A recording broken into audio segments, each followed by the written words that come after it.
What's up, ladies and gentlemen, this is Tony Mo from Pixabyte, and today we are taking a look at Freedom Fall, a 2D down-scrolling platformer developed by Starfire Studios. The game just released and is currently available through Desura for $7.99.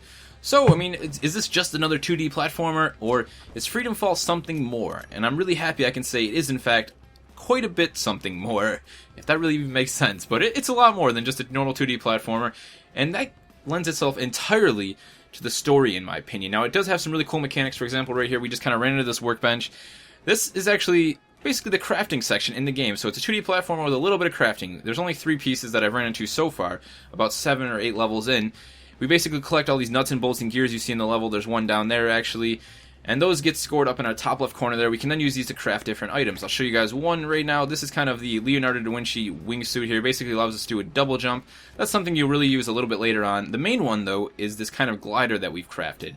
So this allows us to use the hot air vents here as kind of a hot air balloon system, as well as to basically allow us to fall through the environment a lot slower. You will be doing a lot of falling.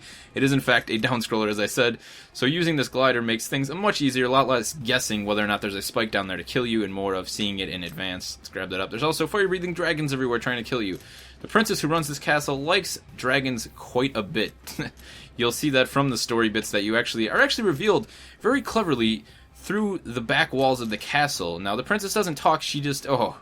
we got sizzled. Back to the checkpoint here. These are the checkpoints, actually, so every time you die, you navigate those. But you can see right there, after I kicked her head in, she was fine. She's talking about her dragon Manda there.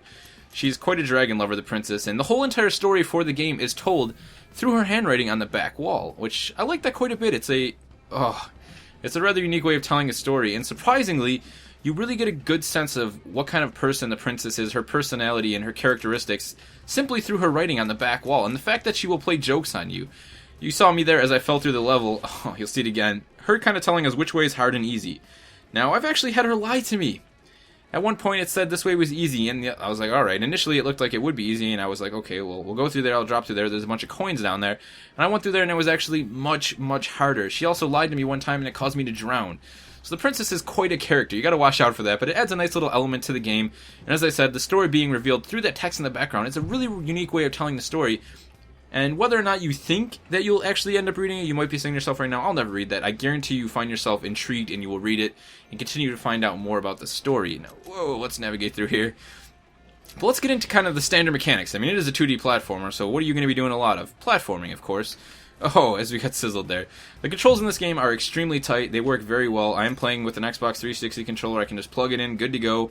A jumps, we got our left stick to move around. We can use B to throw bombs, which is something you pick up a little bit into the game.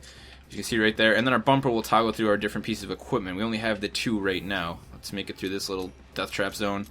Now, the level design is, I mean, apart from being a down scroller, it actually reminds me of, Super Meat Boy in a way. Now, not in the way that you might think. I'm not saying that the level design is, directly like that, the actual visual effect of it, but the way the levels are pieced together. Super Meat Boy does a really great job of throwing multiple types of, items at you in one kind of layer, and then having you navigate through them accurately to survive. And this game does that same thing. We have lots of elements thrown in one piece. We got the 2 dragons here, and then once we drop down, we might have some spikes or a gear, depending on how far you into the game. It gets a little bit more difficult as you go along.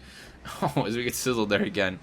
The game also likes to give you things that help you out, like the glider, and then instantly throw something to kind of combat that. So it does a really good job of balancing the difficulty level. It never feels as hard as Super Meat Boy.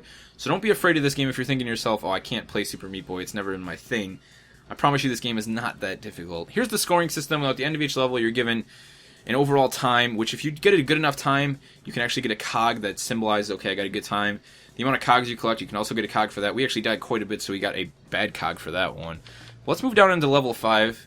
I like the way the level design, if you saw there too, selecting levels is actually very, well done. You actually slide through the castle into the different places from the top all the way down to the bottom.